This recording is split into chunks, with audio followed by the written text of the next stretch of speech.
Cuernavaca, I'm coming, or am I? Yo, people, Trevor Noah here, coming at you live from my couch. But guess what? I just got back from Cuernavaca, Mexico. Yeah, Mexico. First off, let me tell you, landing in Mexico City was wild. It was like everyone decided to honk their horns at the same time. Welcome to Mexico, right? Then, to get to Cuernavaca, it was this crazy bus ride. I swear, that driver knew every pothole personally, but hey, I made it.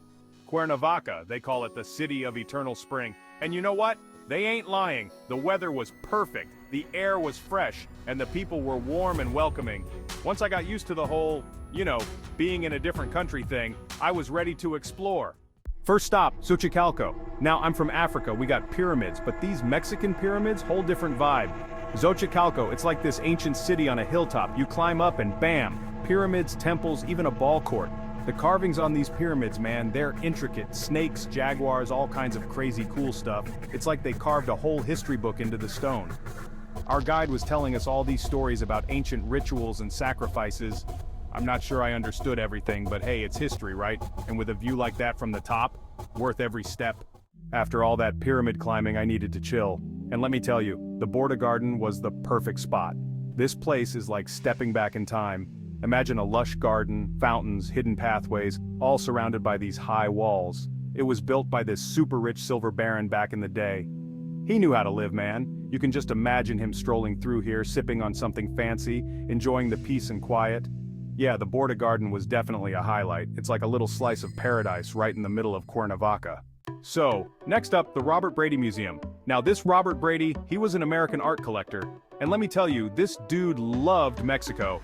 He came to Cuernavaca and basically never left. His house? It's a museum now, filled with all kinds of amazing art and stuff he collected over the years. We're talking Frida Kahlo, Diego Rivera, even some Picasso in there, plus masks, textiles, furniture, you name it, he collected it. It was like walking through a time capsule of Mexican art and culture. You can tell this guy had a real passion for the place. Alright, so I gotta be honest, my Spanish, not so bueno. But hey, when in Mexico, right? So I signed up for a few classes at this cool Spanish language institute. Let me tell you, those instructors, they don't mess around. But you know what? I learned a few phrases. Hola, gracias, una cerveza, por favor, the important stuff. Plus, they had this salsa dancing class. Now, I can dance, but salsa? Whole other level. Let's just say I had a lot of fun and maybe stepped on a few toes. But hey, it's all part of the experience, right? Okay, history buffs, this one's for you. Cuernavaca has got history coming out of its ears. First up, La Catedral. This massive cathedral, it's one of the oldest in Mexico, built way back in the 1500s. The architecture is incredible. All these arches and domes and stuff. Then there's the Palace of Cortés Museum. Hernan Cortés, yeah, that Cortés, the Spanish conquistador dude. This was his palace back in the day. Now it's a museum and it's got all this crazy history about the Spanish conquest and the Aztec Empire. It's a lot to take in, but hey, it's important stuff, you know?